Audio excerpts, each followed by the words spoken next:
Садыр Жапаров нааразычылык жараткан жер кодексин артка кайтарды. Бишкекте апрель революциясынын 15 жылдыгы белгиленди.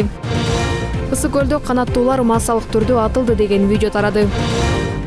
Президент Садыр Жапаров коомчулукта катуу нааразычылык жараткан жер кодексине каршы пикири менен артка кайтарды. Бул тууралуу өлкө башчынын маалымат катчысы Аскат Алагөзов кабарлады. Эскерте кетсек, аталган кодекс ушул жылдын 13 февралында Жогорку Кеңеш тарабынан кабыл алынган. Мамлекет башчысы артка кайтаруу чечимин Кыргызстанда жеке менчик кол тийгис экендиги менен түшүндүргөн. Мамлекет башчы бул чечимин Кыргызстанда жеке менчик кол тийгис экендиги менен түшүндүрөт. Эгерде огород же турак-жай турган жер мамлекеттик максатка зарыл болсо, анда анын ордуна компенсация төлөнүп же башка жерден тийиштүү жер тилкеси сунушталышы керектиги белгиленди, деп жазды Алагөзов.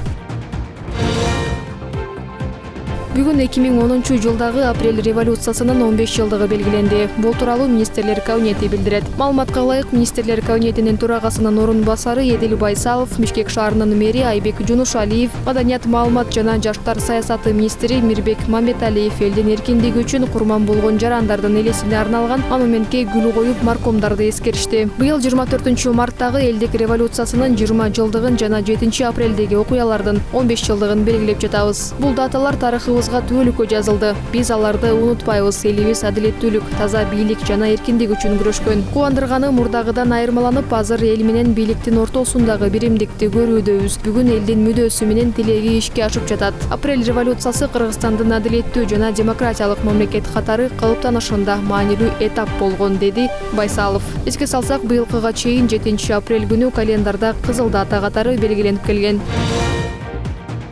Ысык көлдө канаттуулар массалык түрдө атылды деген видео тарады. Анда комментарий берген адам бажычылардын мальталык браконьерлерди кармаганын айтып жатат. Ошондой эле куштун 7-8 түрү өлтүрүлгөнү белгиленген.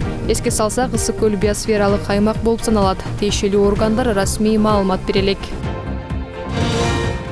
Денис Петрашов Америкада өткөн эл аралык мелдеште алтын утту. Кыргызстандык спортчу 100 метр брас стилинде сүзүп 1 мүнөт 42 секундта келген. Сууда сүзүү боюнча мелдеш Калифорния штатынын Сакраменто шаарында өткөн.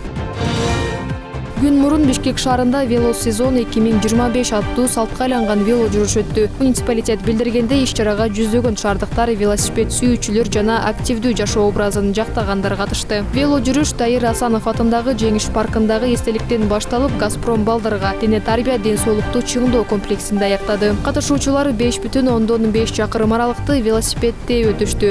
Жүрүш соңунда атайын майрамдык программа уюштурулду. Иш-чарага мэрдин орун басары Виктория Мазгачева да катышып, шаардыктарды куттуктап, Бишкекте велоспорттун өнүктүрүү зарылдыгын белгиледи. Коопсуздукту камсыз кылуу үчүн жол кыймылынын коопсуздугун камсыздоо башкы башкармалыгы, тез жардам унаалары жана ыктыярчылар тартылды. Вело колонна жол эрежелерин сактоо менен тартиптүү жана коопсуз түрдө жылып, көрсөтүлгөн жерге жетип келишти.